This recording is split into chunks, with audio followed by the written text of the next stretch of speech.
You ask Tiger to calculate. This deals with linear inequalities with one unknown. The final result is x smaller than 43 over 4 smaller than 103 over 4. Let's solve it step by step. Group all constants on the right side of the inequality. Add 6 to both sides.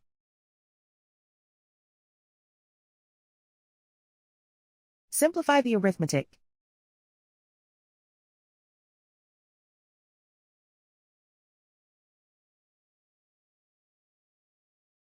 Isolate the x.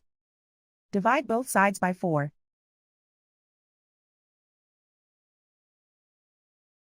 Simplify the fraction.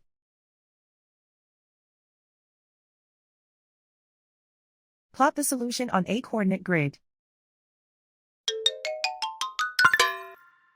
And so the final result is x smaller than 43 over 4 smaller than 103 over 4.